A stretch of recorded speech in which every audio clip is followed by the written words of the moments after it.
Let's talk some chess. Many famous people have played chess throughout history, but perhaps none as famous as Napoleon Bonaparte, the French military commander and political leader. This game took place in 1820 against Henri, Gatien, Bertrand. Bertrand was one of Napoleon's generals, so I would guess that he wants to give him a spirited game, but perhaps not beat him too badly. So let's see if Napoleon is as good at commanding his pieces as he is at commanding the army. That's not a really good joke, but that's what we got. That's what we got working. E4 by Napoleon, E5 by Bertrand, knight to F3, and knight to C6. So very normal moves. The white knight is attacking this pawn on E5. The black knight is defending. All stuff that is still played today. D4 by Napoleon. This is referred to as the Scotch game, although I'm not sure if you knew that. And here knight takes on D4 by Bertrand. Knight takes, pawn takes, and now bishop to C4 by Napoleon, eyeing this F7 pawn, and bishop to c5 by Bertrand. In this position, I mentioned that the bishop is eyeing this pawn because it's actually recommended to capture the pawn and sack the bishop on f7 with check. After the king takes back, you have queen to h5, and this forks the king and the bishop. So you win your bishop back. You've also won a pawn, and now this king has lost castling privileges and generally is on some pretty awkward squares. So that's the recommended move, is to sack the bishop on f7 after Bertrand puts the bishop on c5, but Napoleon instead just plays c3, challenging this pawn in the center, and Bertrand puts his queen on e7, threatening the pawn, which is undefended on e4, and obviously this would come with check. Napoleon gets out of harm's way here by castling kingside. Now the pawn can no longer be taken, not because it's undefended, which it is, but because then Napoleon would play rook to e1, pinning the queen to the rook, and now you've just, pinning the queen to the king, and now you've just lost your queen after queen takes. So, of course, Bertrand does not do this. Instead, he plays queen to e5, centralizing the queen and lining the queen up with this potential path of the pawn on d4, which we'll see more of in a moment. Here, f4 by Napoleon, attacking the queen, which is defended now by the rook, and now a really cool move by Bertrand, d takes on c3 with, well, maybe not a cool move just yet. I jumped the gun a little bit. A normal move here by Bertrand, still a good move, opening up a discovered check from the bishop to the king. So pawn captures pawn, discovered check from the bishop to the king, and here the king just retreats to h1. But now here's the really cool move, which is c takes on b2, and this is a cool move because it completely ignores the threat of pawn takes queen on e5. Basically, Bertrand is saying, take my queen, I will make another one after I capture the rook on a1. And here, Napoleon does not do such a thing. Instead, he plays bishop to f7 with check. This is the move we said worked earlier. In fact, it doesn't work as good now, and we'll see why in a moment. The proper move here is actually to just ignore the coolness of sort of Bertrand's pawn takes on b2, and just to take the queen and sort of move from there. And now after Bertrand captures the rook and promotes to a queen, yeah, it's awesome that you have another queen on the board, but now all of a sudden there's a bishop and a rook and a queen eyeing the enemy king, and just because you've made a new queen on a1 doesn't mean you'll be able to defend all of those threats. So queen to d5 is the proper move here, threatening to capture on f7 with mate surely to follow soon.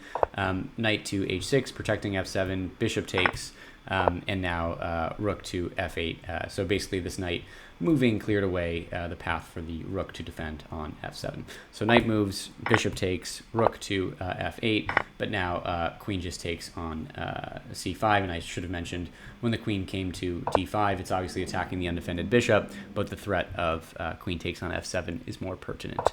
So after queen takes rook, pawn takes bishop, after queen takes bishop, pawn takes bishop, but now this is just a better position for Napoleon. Napoleon is up a piece and has this awesome attack going, and this is totally fine, even though, yes, there is a queen on a1. So that was what should have been played. Bishop takes on f7 check was played. This move should have been played earlier. It's played a little bit too late because now the king can just run away to d8, and now the king is totally safe. So here now Napoleon does take the queen, and now Bertrand does promote the queen on a1, and now Napoleon captures on g8 with the bishop.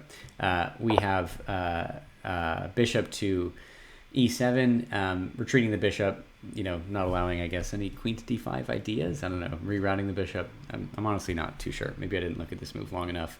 And now queen to b3, getting ready to join in this attack with the bishop.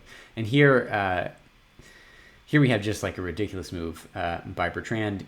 I read some of the notes on this game. Some people don't think this game actually took place because of how ridiculous this move is. Maybe I'll put more of that in the description. But a5 is the move that was played here, which is a really weird move because there's a lot of threats going on, and we'll talk more about those threats in a second. And instead of, maybe making some space for your king, maybe making some space for this bishop to develop, I guess maybe have the idea of the rook developing this way. I don't know. But this move just does not work at all. Let's see if you can find the proper move here, actually. Instead of this very weird, silly-looking a5 move, see if you can find the proper move for Bertrand while I give you a couple of seconds.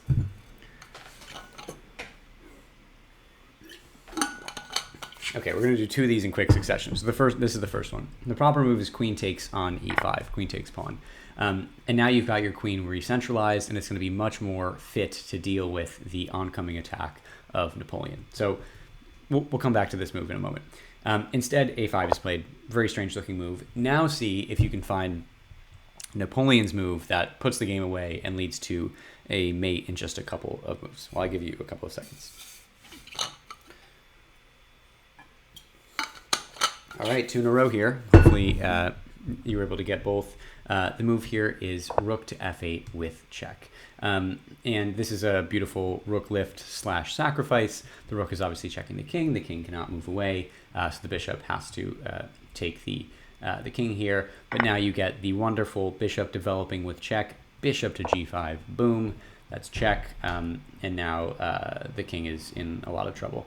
So here Bertrand allegedly blocked with the bishop on e7. And I should mention, if there were a queen on e5, then this bishop to g5 move wouldn't work because the queen would just capture. So that's why it was important to get this queen to e5 and prevent this attack.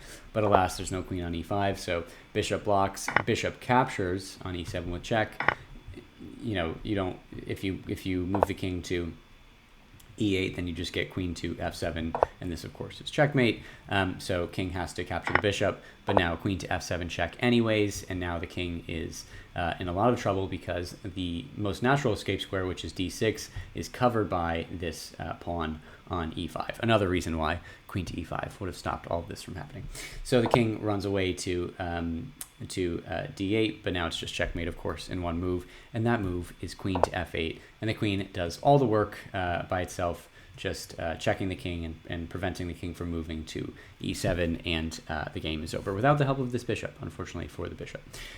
So yeah, maybe not the best, maybe not the best game, but cool to see some historical figures playing chess. Allegedly, again, I think this a5 move maybe opens up a little bit of question as to whether this was actually played, but good for Napoleon for beating his general in such stylish fashion. So thanks for watching. Hope you enjoyed that game. Drop a like, drop a subscribe. Let me know of other games you'd like me to review, and we'll see you next time.